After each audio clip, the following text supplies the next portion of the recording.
My name is Ian, and this is a story about ghosts. Not the supernatural kind, but the ghosts of Yemen's air fleet. These are the remnants of metal and wire that haunt the skies over one of the world's most complex conflicts. We're diving into Yemen's military air fleet. Not just a list of planes, but a reflection of the nation's history, alliances, and wars. In Yemen, controlling the skies can mean the difference between survival and defeat. For decades, the Air Force symbolized state power, but everything changed as the country fractured. Now, Yemen's air power is a tangled web of aging jets, repurposed tech, and a new kind of aerial warfare. This is a story of what was, what's left, and what's emerging from the ashes.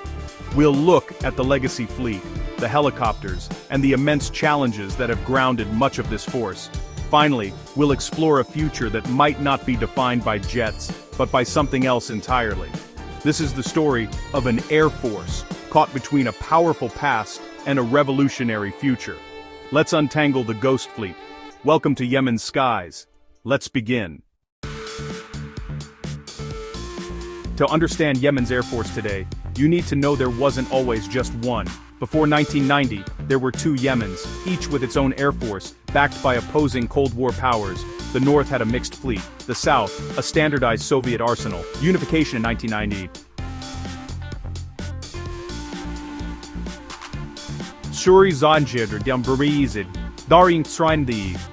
These forces, creating a potent but awkward mix of MiGs, Su-22s, and even American F-5s.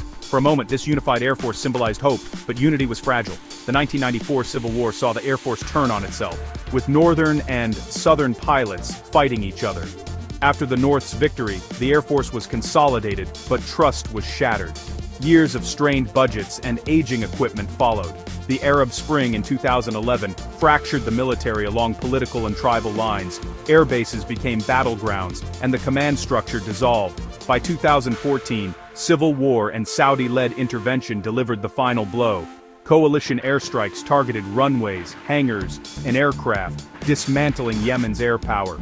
Today, the official government controls only remnants, a ghost fleet. Most aircraft are grounded, pilots scattered, and air bases in ruins. The challenge of rebuilding an air force in wartime, with no money and constant threats, is nearly impossible.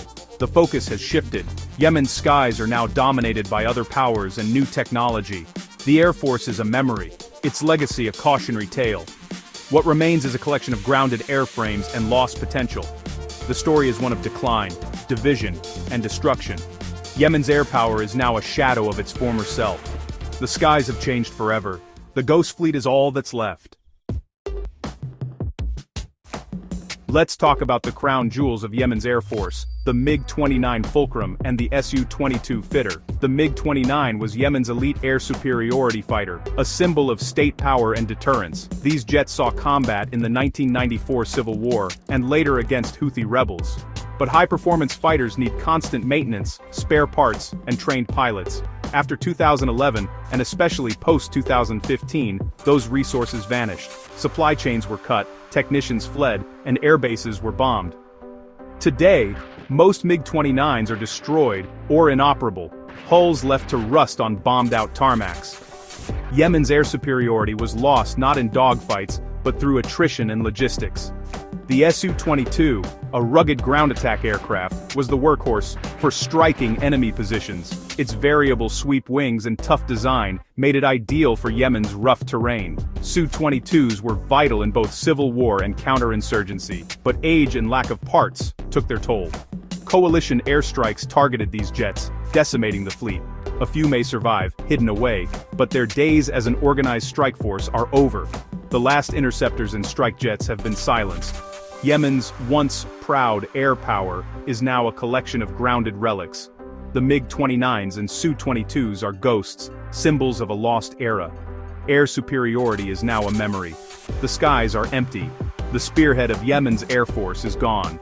The legacy is destruction. The future will look very different. The jets are silent. The era has ended.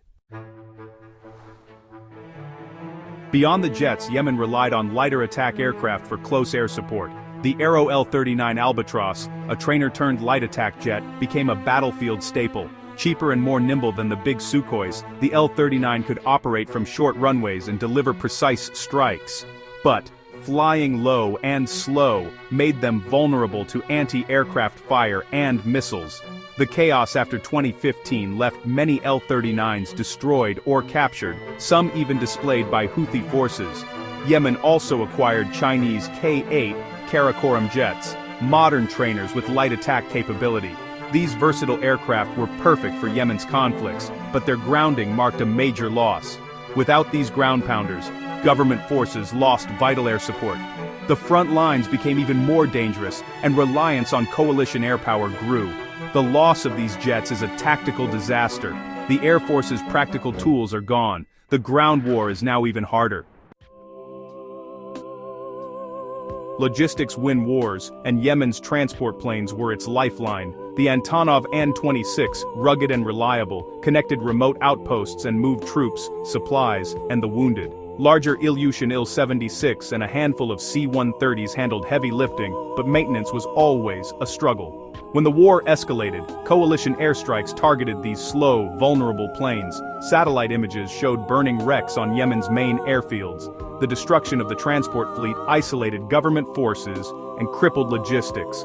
Moving troops and supplies became slow, dangerous, and dependent on coalition partners. The loss of airlift changed the conflict's dynamics, limiting operational autonomy. You can't fight if you can't supply. The rusting hulks of Antonovs and Ilyushins are monuments to lost capability. The logistical arteries have been severed. The state's reach is broken. In Yemen's mountains, helicopters were indispensable. The MiG-17 was the workhorse, transporting troops, evacuating wounded, and providing fire support. Tough and versatile, the Mi-17 was the backbone of rapid operations. The Mi-24 Hind, a flying tank, brought heavy firepower and psychological shock to the battlefield. These helicopters were vital for counterinsurgency and supporting ground assaults. But helicopters are complex and maintenance-intensive. The loss of supply chains and coalition airstrikes devastated the fleet. Many were destroyed on the ground or became inoperable. Today, few helicopters are likely flyable, and those that are used sparingly. The loss of the Mi-17s and Hinds crippled the government's ability to move and fight flexibly. The mountain navigators are grounded. The capillaries of the military have dried up. The skies are silent. The helicopter era is over. Why is almost all of Yemen's air fleet grounded? 3 reasons: decay, sanctions, and war. Most aircraft were Cold War relics, requiring constant maintenance Yemen couldn't afford. Cannibalizing parts became routine, but the fleet was slowly eating itself alive. Then came international sanctions, cutting off legal access to spare parts and expertise. The maintenance system collapsed. Planes were grounded by missing components. Finally, the war itself. Coalition airstrikes targeted every airbase, runway, and hangar.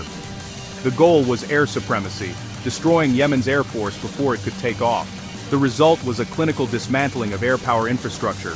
Planes that survived bombing were trapped on cratered runways, unable to fly. The combination of decay, sanctions, and destruction left the Air Force beyond recovery. You don't need to shoot down an Air Force if you can keep it grounded. The proud institution was crushed by forces it couldn't fight. The Ghost Fleet is all that remains. As the old Air Force died, something new emerged.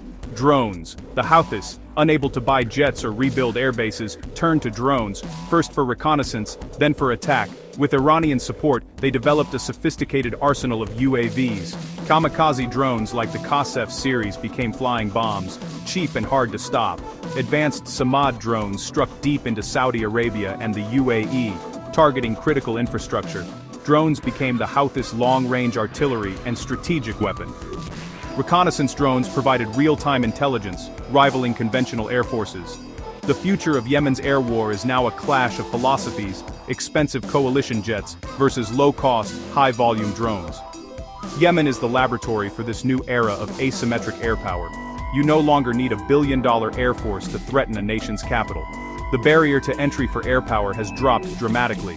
The arms race is now between ever better drones and the defenses to stop them. The MiGs and Sukhois are relics. The future is the buzz of a drone. The rules of air war have changed. Yemen's skies are a proving ground for the next generation of conflict. The Ghost Fleet is history. The drone fleet is the future. the air war has been rewritten. We've seen the rise and fall of Yemen's air force, from MiG-29s and Su-22s to the vital transports and helicopters that once held a nation together. Decay, sanctions and war erased a conventional air force, but a new power has risen: drones. Yemen's air war is a microcosm of modern conflict, where technology, innovation, and survival collide. The skies remain critical to Yemen's future, shaping the balance of power on the ground. For the government, rebuilding air capability is essential. For the Houthis, drones are their edge. The outcome in the air will shape the outcome on the ground. Yemen's story is a warning and a lesson for the world. Thanks for watching.